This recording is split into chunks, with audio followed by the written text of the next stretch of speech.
Good evening and welcome to Alcan's Skeena Journal. Two items for you tonight. The first deals with the last of the old North Coast Cannery facilities at Port Edward and the efforts to save the North Pacific facilities for heritage and for tourism purposes.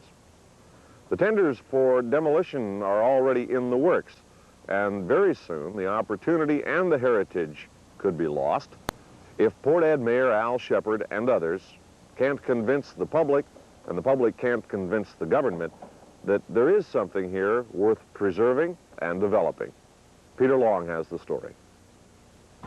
Well, when was North Pacific built? It was built in 1889. Who put it in? I believe the original builders were Anglo British Columbia Packing Company, which was Bell Irving, H. Bell Irving and Company. So most of the buildings on the site are pretty well the same ones that were here then? Or? As far as I know, I believe they are, yes. The reason for it closing in the first place now? Well, there was just the consolidation within the industry. It had belonged to ABC Packing Company for many, well, like up until about 1966, I guess, when Canadian Fish bought them out. Canadian Fish did have a plant in Prince Rupert, and just the duplication of facilities became too expensive to operate two. And this plant, and particularly those on the slough here, were very seasonal. They'd only operate for 3 months of the year, and you know, there was a lot of maintenance and such to keep them up. So, how many canneries were on the slough, say, at the peak period? Well, on the slough itself, there was 4 canneries. 3 of them operated until 1968, I guess was the last season for this one, and for Sunnyside. Inverness, which burned down in 1973, canned last, I think, back in 1951. And of course, Cassiar did can up to last year, and we don't know what the future holds for it because there was the company was placed in receivership last fall, and we're hopeful it would continue to operate, but I think it's doubtful. Why are the people looking at saving this particular cannery then? Well, we just feel that the fishing industry has played a very important part in the development of this part of the coast, this part of the country, and this is the oldest and most complete cannery left on the coast right now in British Columbia, and with the exception of Inverness, which burned down, is now the oldest one, I believe, still standing in the province. Oh, was it 2 years ago you people, or say BC Packers, put the torch to parts of Sunnyside? That was because of what, disrepair, or? It was a state of disrepair, and it was hazardous, and they were afraid someone was going to get hurt there, but that plant has not operated, like I say, for 16 years now, but BC Packers have used it as a storage area over the years, but again, the maintenance on it just to keep it up as a warehouse is getting out of hand, and of course within the last 3 years they've bought out Canadian Fish and have now moved or relocated into Prince Rupert, and they will be moving, I think, totally out of Port Edward within the next month or two. They will no longer have any operations at all in Port Ed, I think, within the next month or two. What is the procedure now to get this designated as a heritage site? Well, there are a number of routes, I guess, to go, but the committee that is promoting this is looking for a provincial designation. The municipality, I guess, could declare it a heritage site. They are reluctant to do so. The committee, if they were to take over the site, and I think that BC Packers would probably sell them the whole site for $1, the concern there is that if the project was not funded and did not go ahead, well, then that committee has the responsibility of clearing the site, because all of these buildings that you see here on the water side of the tracks are all on leased land. So it would be just a matter of picking up the leases from the provincial government, paying the company $1 for the buildings, and you've got the place. But the way the lands department or branch works, you've got to leave the site in the manner in which it was found. And 96 years ago, it was clear, and that's the way the thing would have to be left when... What has happened so far now with the site itself? Has there been representations made?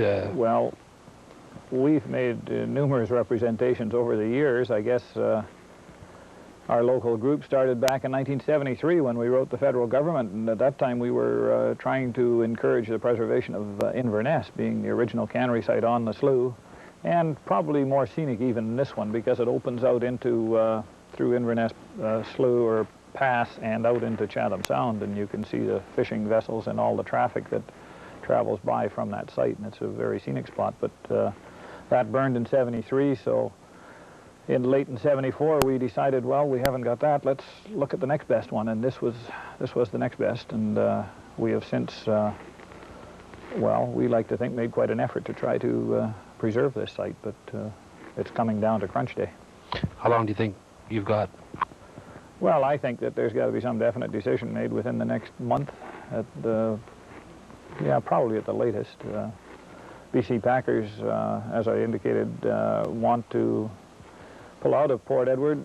They've, again, as I indicated, they've used it for storage, but they no longer feel they need these 2 cannery sites in Port Ed for storage, and they have published tenders for demolition. They may be proceeding with Sunnyside very soon, but this one they will at least hold off while this committee makes this final attempt to obtain funding or designation. At the peak of the plant's operation, how many people would you think would be employed down here? I never had the opportunity to work in a salmon cannery when I was going to school, so it wasn't until later that I got into Port Ed and worked there. But I would guess these places were in the neighborhood of 300 people here at the peak of the season. It was very, very seasonal. Plus they had on-site housing as well for the people that were working here, did they not? They provided housing, that's right. They had individual houses, they had bunkhouses, and that was basically it. And these plants would normally just be shut down, probably 8 months of the year. They'd bring people in April, May, and start repairing vessels and doing maintenance work around the plant, and then be canning June, July, and most of August. And then they would close down the end of August to the first part of September, and that would be it for the winter again till the next season. The plans, like after it, say it is declared a heritage site, what are the plans for it at that time? Well, we convinced the Minister of Tourism about 4 years ago, I lost her name, but anyway, we funded a feasibility study of this project, and part of that study was to look at what could we operate out of this site if it were developed, and they had things like a restaurant in it and gift shops and fresh fish stores, hobby handicrafts. We actually had a design for a place for a boat builder to be working and, you know, either building small vessels or repairing them, and we could see, because of its location here, it would be ideal for boat charters and fishing trips and that sort of thing. So there's a fair number of businesses that could operate off from this site. That would be. So you'd be looking at something like a Granville Island or something like that then? Well, in a sense, something like that, but you know, certainly not that big. But it is a fairly large project. We were looking 1981 or 1982 dollars. We were looking at 3.6 million to upgrade the facilities to a level that you know, would make it a good tourist attraction. That would have the Maritime Museum and everything else included in it? That's right. The museum that we are operating in downtown Prince Rupert now was originally started with the intention that it would be moved to this site when we got this project going, and that's something else that we probably have not mentioned enough of recently, is that we initiated that project in town and have had it going now for 7 or 8 years, and that was to prove the interest there would be in such a facility as this, and we certainly had an awful lot of people through it, and I know that the businessmen in downtown Prince Rupert certainly appreciate it, as does the Tourist Bureau and others, and we just think that we think it's a very good project, but we think it's small scale compared to what we had in mind out here. There's so much more we could do. Good ideal situation for a theater site, even. Oh, things like that. You never know, yeah, a number of things. Any ideas of say, accommodation out here as well, if it did go ahead and got to the state that you would think it would be, that you could actually stay out here and enjoy and rent a boat? Well, I don't know that there would be accommodation out here. It may eventually have some impact on Port Ed, but basically its major benefit would be to the business community in Prince Rupert. They've got the accommodation and the restaurants, and you know, this might be the thing that keeps the tourist in town for the extra day. And you know, tourists spend a lot of money. So we were looking at it, our original group, we weren't looking at it from a tourism point of view, although we felt that the tourist angle would be the way that we might be able to obtain the funding.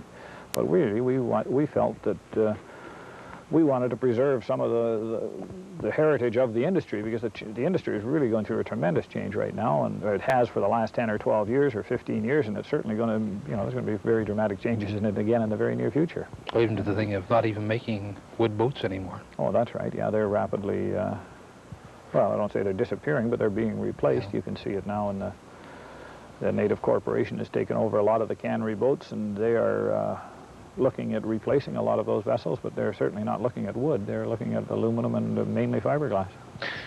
An earlier show we did with you, we were talking about Port Ed being the forgotten sister to Prince Rupert.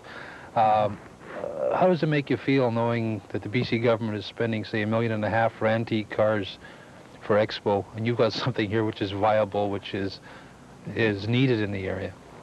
Well, it concerns me. I just think that times that people in Victoria, the politicians and such, they just can't see northern BC. We got a comment that we usually occasionally that they can't see anything north of Hope at times. But yeah, I mean, you know, that's only the most recent one, but they've got a half a dozen others that they've announced within the last year or 2 or 3, and that's things like the Britannia Museum. They've got the CP Roundhouse, I understand, is now being preserved. They've got an old riverboat in Steveston that's being preserved, the Samson 5, I think it is. They've got, they started off with a relatively small fishing industry project at Steveston, and they since, I understand, they've expanded that one now, so they seem to be able to find lots of money for the lower mainland area for tourist generation. And you know, what's wrong with this part of the country? It's, you know, we've had this proposal and there's been a lot of work done on it. Sure, it's a lot of money, but you know, when you think about a place like Barkerville that they did, what, 20 years ago, geez, that thing's 100 miles off into the bush, and yet they found the foresight to go in there and build it, and it's certainly been I don't think anybody in the province would knock it. It certainly generated the tourism and kept the people in the area and that sort of thing, and provided a lot of work for people. And here we are only we're what, 20 minutes, 25 minutes from downtown Prince Rupert, and I think that the dollars that would be spent here would be paid off or repaid many times over the next 15 or 20 years. Do you think the thing with Barkerville may be that, you know, the gold rush was romantic and it's hard to find something really romantic and exciting about the fishing industry? Well, I guess people get excited over gold, but this thing has certainly got a heritage too. I mean, there's no doubt, I guess the fur traders were the first one into the country, but they traded with the Indians, but this is probably the first industry that really worked with the Indians, where the white people and the natives worked in the same sites and the same industry together, and this certainly was the one. It was these fishing canneries that brought the Indians in from the villages, and you know, they wound up on the boats and working in the canneries and such, and it's certainly got a heritage there. And even with the Chinese, you know, the original Chinese that came over and were working on railways, a lot of them wound up in the canneries, and all of these cannery sites had Chinese bunkhouses and such, and then later, eventually, the Japanese. So we've certainly got the ethnic mix in these things, and I really believe it's got as much going for it as a heritage site and as any number of these other places have. Most of the buildings that are, say, on location right now, do you think that a lot of them can be preserved, or would some of them have to go? Oh, no, I think that I've been around these old canneries enough to know that it's expensive. When these buildings are all built over the water and supported by pilings, and it's very expensive nowadays, and that's why the canneries have closed. The maintenance on them just got so bad, so high. But the government, is just an annual occurrence now for them to come up with government make work projects of one type or another. They're always looking for people to work, and you know, I could see in a place like this right here that you could wind up with about a 4-man repair and maintenance crew. Once you got the thing upgraded to a certain level, you just have 2 or 3 or 4 people on staff year-round. Probably just 3 guys would probably keep this place in first-class shape. You're mentioning also that the benefit wouldn't just be to, say, Port Ed if it did go ahead. It would be to Prince Rupert as well. Oh, yeah, I think so. I mean, it's just obvious. I mean, there's anything that benefits Port Ed is going to benefit Rupert pretty well, because the spin-off, all our commercial activity takes place in Rupert, all our recreational activities, as far as structures are concerned, swimming pools and libraries and such, it's all Prince Rupert. But yeah, I think it would have a major benefit to Rupert area and to tourism in general in this part of the country. Are you finding any support from this, say, outside of the Port Ed area? Well, they've certainly got the support of many organizations in Prince Rupert. Many of them are keen on it. Are they aware of the time frame now? Or? Yes, we've made them aware of it just recently, and we've asked them to contact Victoria, write to the ministers or whatever, and say, hey, we think this is a good one. The least they could do is declare it a heritage site, but they're even reluctant there themselves, I guess, because they don't want the obligation. They're afraid that if they declare it a heritage site, well, then maybe they've got an obligation to contribute to the financing. But we can't talk to the federal government until the provincial government declares it a heritage site. And it may be that the federal government would put money in here. I think we got the ideal opportunity right now. We've got a Liberal leadership campaign going on. Iona Campanola is very high profile right now, and heck, this is the plant where she spent a lot of her early years. Her father was a maintenance man and packer skipper right here out of this plant, and we've certainly got an ideal contact in Ottawa right now for assistance in finding provincial or federal funding, but we've got to get the provincial designation before we can do that. I don't know. It's frustrating. You know, we are becoming a very major tourist center with, you know, the Alaska State and BC ferry system through Rupert, and a number of tourists that are driving the highway system, and this is the kind of thing they come to see. They come to Prince Rupert, you know, or one of the reasons when they get here, they know it's a fishing community, yet they can't get near the water even, let alone see any fish. And it's a shame. I mean, if we got this place and if we got Lake Else fixed up again like it was at one time, well, you know, you've got two good projects in this part of the country for keeping people around for a day or two. Should this be put back together again, would it be like an operating cannery again for the tourists, or would it just be like still motion? No, it would be more still motion. I don't see it, you know, I can see the old equipment being set up in line and that sort of thing, but I don't see it actually processing. The only thing I could see developing out here,